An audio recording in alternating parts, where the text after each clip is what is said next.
Yo, what's going on, guys? I'm FlipArtz, and we're back here on Fortnite taking a look at the Battle Pass challenges for week number 5 here of Season 6. Now, right before we hop into the challenges here of giving you guys all 7 challenges that you guys need to complete for this week, I just want to let you guys know that in today's video, unfortunately, I'm not going to be able to let you guys know exactly what the challenges are going to be worth, or at least what the reward is going to be. I'm not exactly sure which of these are supposed to be the harder challenges. I don't know exactly which one of these are supposed to be the ones that are going to be worth 5 Battlestar points. I don't know if one's going to be worth 10 Battlestar points. I don't know which one's going to give you guys that 500 XP or that 1000 XP if you guys are already at tier 100, as well as I'm not going to be able to tell you guys exactly how many of each thing you're supposed to do or how much damage you need to do for each of these different challenges. And the reason for that is, as you guys know, for the last 2 weeks here on Fortnite, the challenges have been all screwed up. There are things that are getting removed at the last minute, fixed in the last second, everything's going on crazy. So hopefully the challenges that we do see here for week 5 and continuing onward are going to be proper, and hopefully the people who are getting these leaks, fortunately enough for us, are going to be able to go and give us all the information that we're looking for. So without further ado, let me go ahead and tell you guys exactly all 7 of the challenges that we're going to be looking forward to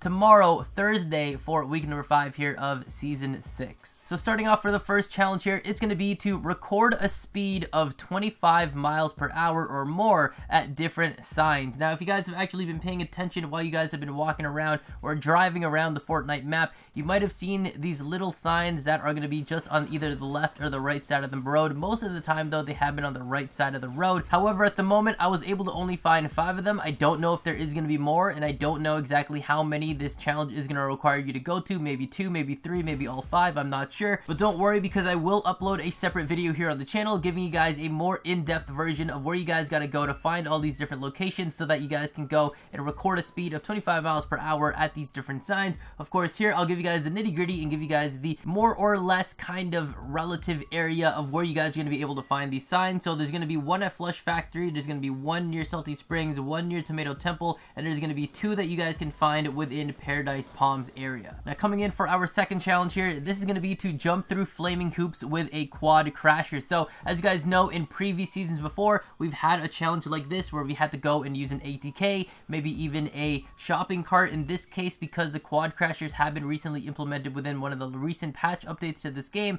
we now have the ability to go and use this for our flaming hoop challenge. There is plenty of them across the map. I'm going to assume that it's going to ask you to at least go through 5 of them, but if you guys really want to know, there are at least 9 on the map that I know of. If there's more of them, maybe even 10, let me know down in the comments below if I miss any. Again, I will make a separate video here on the channel giving you guys all the in-depth information and exactly where you guys got to go to find these locations. But if you guys want to know exactly where some of them are, there's going to be 1 at Risky Reels, 1 at Junk Junction, 1 at Dusty Depot, 1 at Retail, 1 at Leaky Lake, 1 near the Viking Hill or Viking Mountain. There's going to be a couple at Paradise Palms, and then there's 1 going to be near the factories or the Disco Club area. Now, for our third challenge here, this is going to be to deal damage with a tactical shotgun. Now, this shouldn't be too difficult. I don't exactly know how much damage you're going to have to deal, but I'm going to assume it's going to be somewhere between 500 and 1,000, as that's usually how much damage these challenges usually try to go for. However, for me personally, I'm more of a pump shotgun guy. It feels a little bit more consistent to me every time I've used a tactical shotgun. Even though you can spray out a little bit more shots quicker than a pump, it seems like sometimes, for me anyway, when I'm using it, I'm getting less damage. But I know some people that really do love the tac over the pump, but that's definitely a preference. Of course, down in the comments below, let me know, what do you guys prefer better, the tac or the pump shotgun? Now, coming in for our fourth challenge here, it's going to be to eliminate an opponent closer than 5 meters, which essentially means, guys,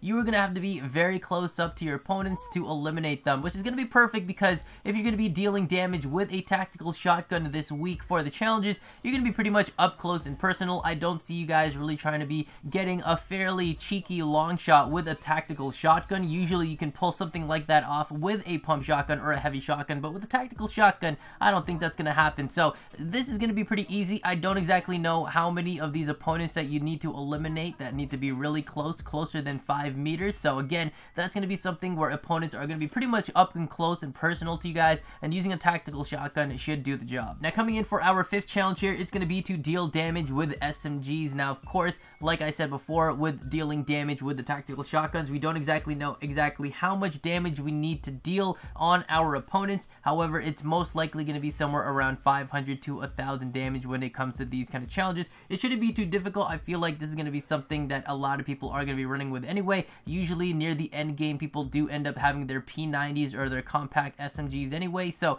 this is going to be something easy to do and get you guys a lot of damage done, especially if somebody is going to have some shields up. Most of the time people do at the end game, so you are going to be able to go and deal a lot of damage. Even if you don't kill them, you're still going to be going towards this challenge, getting a lot of that damage done, even if you're not going to end up winning that match or that gunfight. Now coming in for challenge number 6, this is going to be to get minigun eliminations. I'm going to assume that this challenge here is probably going to be a hard one, and I'm going to assume that for this one you need to probably eliminate at least 3 opponents. Now of course, with challenges like these, you don't have to do them all in one match, which is great of course. And when it comes to the minigun, it's one of those weapons where you only kind of really use it if you're trying to spray down an opponent or break down their wall so they don't have time to heal or do anything crazy, or you know, you really want to get the push on them, especially if you guys are in a duo or squad fight and you guys really want to go and put the aggression on them. Somebody with a minigun is going to be able to go and constantly make them have to use their mats and build and build and build, while one of your teammates or your other partner is going to have to go in and rush and do the rest of the job for you, or vice versa. Now if there is any kind of pro tip that I can give you guys in trying to get your minigun eliminations, it would be that you need to make sure you definitely weaken them before you attempt to go and spray them down with a minigun. I suggest that when you guys are early starting in your game, it is okay to have your SMGs if you guys are trying to do your deal damage, but assuming that you've gotten that done already, make sure you try not to use up too much of your light ammo if possible, because as you guys know, obviously the minigun is just going to run right through all that ammo. So again, try to weaken your opponents as much as you can. Try to make sure you're watching those numbers when you guys are dealing damage. See if you guys are getting those white HP markers or you guys are getting that blue HP markers, knowing if you're breaking their shield or not. And as soon as you guys know that you've weakened them enough, go in, try to get as close as you can and start spraying out that minigun, and hopefully you won't be bothered and you guys are going to be able to get that elimination. Now for the last and final challenge here of week number 5, this is going to be to deal damage with standard pistols to your opponents. Now it seems like this week is going to be quite jam-packed with a lot of these weaponry challenges. So we have our tactical shotguns, we have SMGs, we got miniguns, and now we're dealing damage as well with our standard pistols. So this is going to be a little bit of a rough one, and standard pistols basically means that you guys cannot use dual pistols, you guys can't use deagles, you guys can't use silenced pistols. You have to be using literally the really loud standard pistol that usually comes in gray, green, or blue. And as well as for a challenge like this, I don't know if this is going to be an easy or hard challenge. I'm going to assume it's going to be a hard challenge. I don't exactly know again how much damage you need to put in, but because it is pistols and usually people don't really like running with pistols, it seems like this is going to be a hard challenge, and you're probably going to have to be looking around 1,000 damage or something like that, maybe even 500 to make it a little bit easier so that you guys can get this challenge completed. But with that said, that's going to about wrap it up for today's video. I do want to just say one more time though that I am sorry that I'm not going to be able to tell you guys exactly how many of each of the things that you need to complete for each challenge, as well as what they're each going to be worth. You can kind of guesstimate exactly which ones are going to be the hard ones, which ones are going to be the easier ones, which one's going to give you guys that 5 battle stars or that 10 battle stars or that 500 XP or 1000 XP if you guys are already at that tier 100. And of course, we are going to be streaming this tomorrow when the challenges go live for week 5 here on Thursday at 9 AM Eastern time. So hopefully I'll be able to see you guys there, and also make sure you guys are sticking around to the channel because I will have those other videos giving you guys the exact locations of the recording a speed of 25 miles per hour or more at those different signs, as well as another video to give you guys all the locations of the flaming hoops that you guys need to go through with your quad crasher. But either way, thank you guys so much for watching. If you guys enjoyed today's video, remember to drop a like, subscribe if you guys haven't already, turn on post notifications here on the channel, hit the bell icon below, and follow me on Twitter to stay up to date on everything going on regarding my videos, my channel, my streams, and myself. And of course guys, like I mentioned to you guys, we're going to be streaming a Fortnite here on the channel tomorrow at 9 AM Eastern time to complete these challenges and everything else new that's going to be coming out the Fortnite. So make sure you guys have that notification turned on by hitting that bell icon next to the subscribe button, as well as follow me over on Twitch at twitch.tv/FlipArtzLive. Everything you need to know is going to be down in the description below. So hopefully I'll be able to see you guys there in the streams, and hopefully you guys are going to be there when I upload videos and be there with Notification Squad. Either way, thank you guys for watching. Catch you on the flip side. Arts out.